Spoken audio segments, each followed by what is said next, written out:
देखिए, आज सभी पार्टी के एमपीज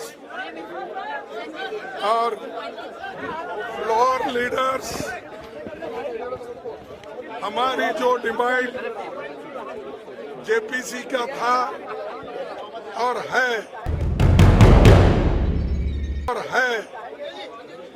उस डिमांड को लेकर हम सभी लोग आज फिर एक बार यहाँ विजय चौक पे प्रदर्शन कर रहे हैं। एक बात तो इससे साफ और जाहिर होता है कि मोदी जी जनता से कुछ छुपाना चाहते हैं। डरो मत, राहुल गांधी की संसद की सदस्यता खत्म हो चुकी है, अब वे पूर्व सांसद कहलाएंगे। नमस्कार, मैं हूं मोहम्मद इमरान और आप देख रहे हैं जय हिंद जनाब। हम बात कर रहे हैं सूरत की कोर्ट ने जैसे ही राहुल गांधी को 2 साल की सजा सुनाई तो उसको उच्च न्यायालय जाने का भी मौका नहीं दिया गया।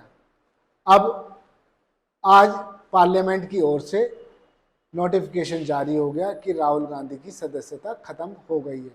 दरअसल कल से ही राहुल गांधी लगातार आशंका जता रहे थे कि मेरी सदस्यता समाप्त की जा सकती है, और मैं आपको बता दूं, उन्होंने ये जो पोस्टर है पूरे कांग्रेस के हर व्यक्ति के आइकन पर ये मिलेगा आपको देखने को, डरो मत। और यही कारण है कि अब विपक्ष के 14 दल भी राहुल गांधी के साथ आकर खड़े हो। आज फिर एक बार यहाँ विजय चौक पे प्रदर्शन कर रहे हैं। एक बात तो इससे साफ और जाहिर होता है कि मोदी जी जनता से कुछ छुपाना चाहते हैं। हालांकि नीरव मोदी, चौकसी, ललित मोदी, मल्ल्या ऐसे लोग करोड़ों, हजारों करोड़ रुपए सरकार से लूट के बाहर चले गए। हो सकता है कि 2024 में भाजपा का ये कदम उसका गेम प्लान बिगाड़ दे। हो सकता है कि मोदी की हैट्रिक रोकी जा सके, ये तो वक्त ही बताएगा। लेकिन इतना जरूर है कि कोर्ट का फैसला आते ही अगले दिन संसद की सदस्यता समाप्त करने पर अब विपक्ष सवाल खड़े कर रहा है, जबकि भाजपा के लोग, सरकार के लोग यही कह रहे हैं कि ये कानूनी प्रक्रिया है और नॉर्मल है, ये तो होना ही था, इसमें हमारा कोई हाथ नहीं है। मैं आपको बताता चलूं कि आज प्रधानमंत्री नरेंद्र मोदी वाराणसी में, वो वाराणसी के लोगों को बड़ी बड़ी परियोजनाओं की सौगात दे रहे हैं, लेकिन यहाँ कांग्रेस को बहुत बड़ा झटका लगा है। आप समझ सकते हैं कि जब किसी भी दल का मुखिया, कथित तौर पर तो कहा जा सकता है कि राहुल गांधी ही मुखिया हैं, लेकिन आपको मैं बता दूं, खड़गे कांग्रेस के अध्यक्ष हैं, लेकिन नाक है राहुल गांधी। आपने देखा होगा राहुल गांधी ने जब से भारत जोड़ो यात्रा पूरी की तब से ही भाजपा में बेचैनी शुरू हो गई। लगातार इस यात्रा को कैसे असफल बनाया जाए और राहुल गांधी को एक बार फिर से पप्पू की संज्ञा दे दी जाए, इस पर ही आईटी सेल काम कर रहा था। अब कांग्रेस और भाजपा आमने सामने हैं और कांग्रेस के साथ 14 दल आकर खड़े हो गए। आज मैंने बीजेपी का एक कमेंट सुना कि कांग्रेस और अपोजिशन के लोग बैकवर्ड क्लास के खिलाफ बात कर रहे हैं। अरे भाई, बैकवर्ड क्लास जो चोरी करके भाग गए वो बैकवर्ड क्लास के हैं? बताओ मेरे को कोई बैकवर्ड क्लास का आदमी हजारों करोड़ लेके चले गया, घपला किया, और 12 लाख 2.5 साल में अगर किसी ने कमाया है तो अदानी ने कमाया है। वो कमाने के लिए अगर कोई मदद किया है तो मोदी जी ने किया है।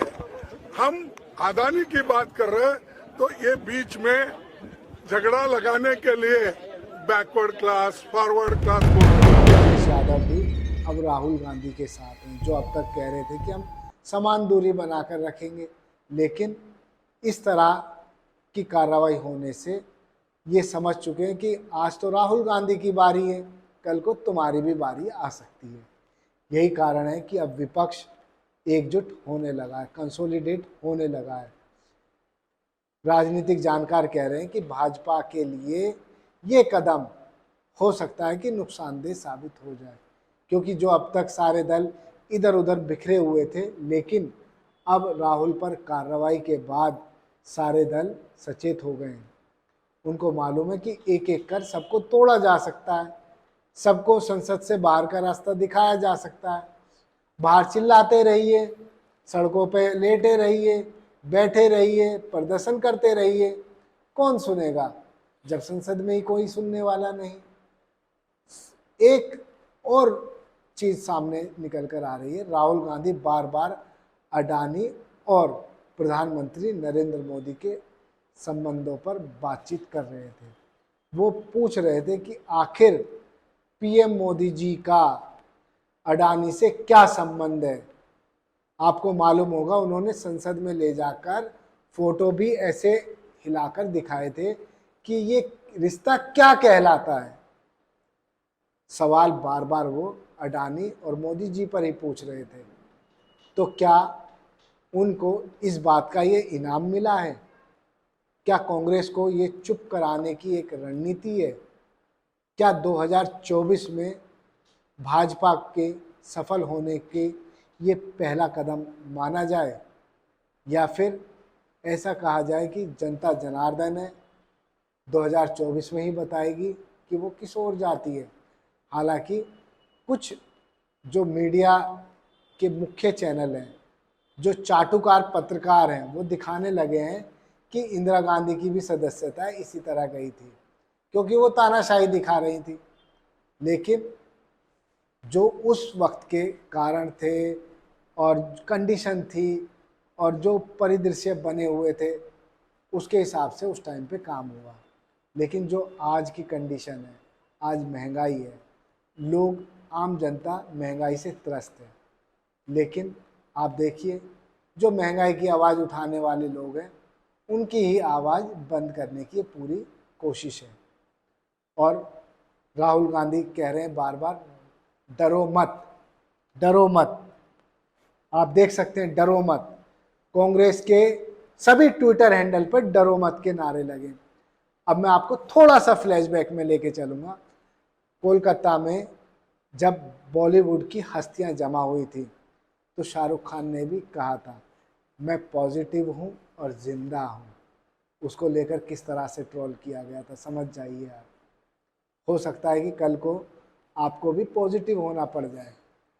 इसीलिए आप सोचिए और समझिए और अपनी समझदारी का परिचय दीजिए। मैं ना तो कोर्ट पर और ना ही किसी कार्रवाई पर टिप्पणी कर रहा हूँ। मैं केवल और केवल आप लोगों की आंखें खोल रहा हूँ। जो हमारा एक ही मुद्दा है, जो जनता का पैसा है, LIC का, आपका भी पैसा लगा हुआ है, सामान्य जनता का पैसा उसमें लगा हुआ है, और बैंक में जो डिपॉजिट रखते हैं वो भी सामान्य जनता का होता है।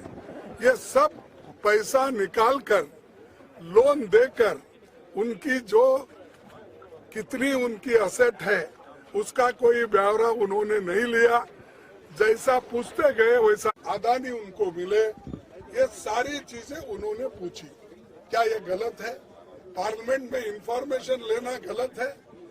और इसलिए वो आज राहुल जी को भी बोलने नहीं दे रहे और उनके लिए उनको एक्सप्लेन करने के लिए भी वो नहीं दे रहे। इसका मतलब क्या है कि हम लूटते रहेंगे, तुम मुंह बंद करके रहो, ये उनकी चाल है। और अब आज भी कोशिश की राहुल गांधी जी बोलने के लिए, उन्होंने चिट्ठी लिखी थी और 3 दिन पहले भी उन्होंने चिट्ठी लिखी थी कि मुझे बोलने के लिए आप परमिशन दीजिए। मेरे खिलाफ 4 मिनिस्टर्स पार्लियामेंट में बोले हैं, मुझे भी वही हक दो जो जिस मेंबर्स को या जिस मिनिस्टर को आपने हक दिया है, तो फिर भी उन्होंने माना नहीं। इससे ये जाहिर होता है कि डेमोक्रेसी को खत्म करने का, फ्रीडम ऑफ एक्सप्रेशन को खत्म करने का, फ्रीडम ऑफ स्पीच को खत्म करने का, और आगे एक दिन ऐसा आएगा अगर यही चाल से वो चले और चल रहे हैं जिस राह से, तो इस देश में ऑटोक्रेसी आएगी, डिक्टेटरशिप आएगी और सबके बंद हो जाएंगे। हम बोलने वालों का भी बंद हो जाएगा मुंह। आप जो आज रिकॉर्डिंग करके सो टीवी में दिखाते हैं, लिखते हैं, वो भी बंद हो जाएगा। तो इसीलिए सबके लिए लड़ रहे हैं। जमहूरियत को टिकाने के लिए, संविधान को बचाने के लिए, freedom of speech and expression को बचाने के लिए हम कोशिश कर रहे हैं, और जो सच बोलते हैं उनको जेल में डालने की कोशिश वो करते हैं। सिर्फ एक ही पार्टी का नहीं, कांग्रेस का मैं बोल रहा हूँ, सभी पार्टी के लोग आज जितने भी अपोजिशन पार्टीज है जो सच बोल रहे हैं, ठीक ढंग से है, उनको भी सताने का काम कर रहे हैं। तो एक पार्टी सभी पार्टियों को वो अपना डंडा चला रहे हैं। तो ईडी का धमकी दे रहे हैं, सीबीआई का धमकी दे रहे हैं, और ये धमकियां जो वो लोग दे रहे हैं इसलिए दे रहे हैं कि डेमोक्रेसी में कोई बात न करे और उनके खिलाफ कोई बात न करे। ये उनकी मंशा है, लेकिन हम रुकेंगे नहीं।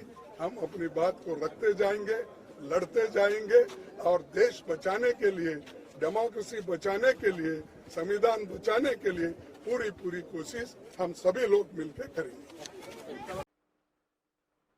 आपकी मैं मेमोरी और शार्प कर दूं, आपने देखा होगा कि दिल्ली दंगों के दौरान जब एक जनसभा हुई तो केंद्रीय मंत्री और सांसद ने भरी सभा में आकर किस तरह के नारे लगाए।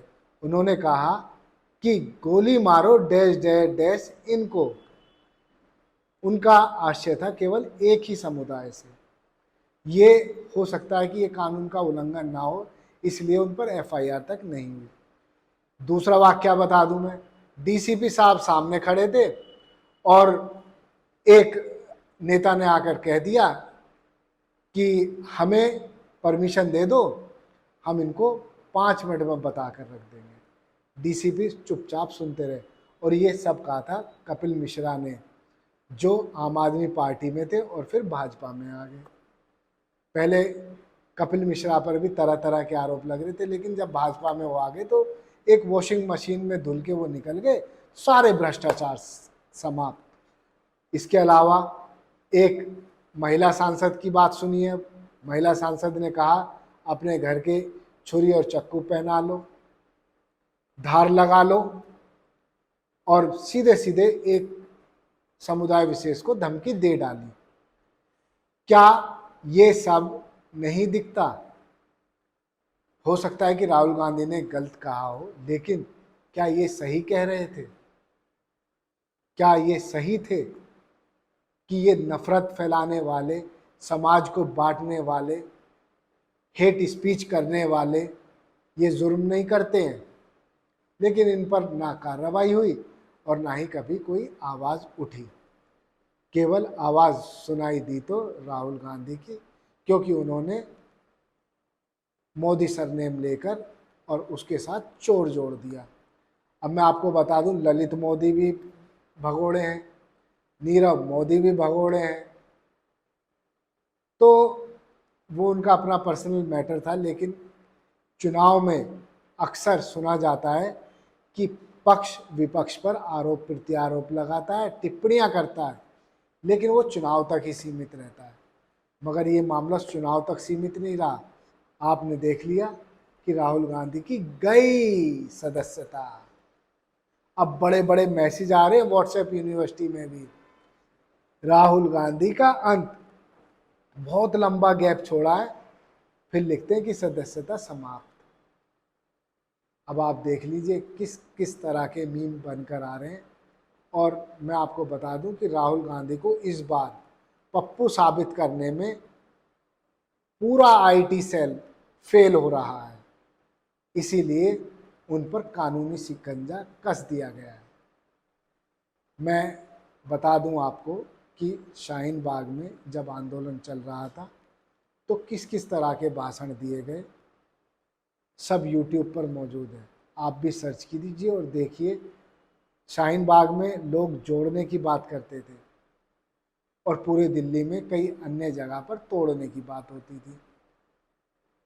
चलिए, अपना अपना मैटर है, लेकिन आप सोच लीजिए। आप देखते रहिए जय हिंद जनाब। चैनल को लाइक और सब्सक्राइब करना ना भूलें। जय हिंद।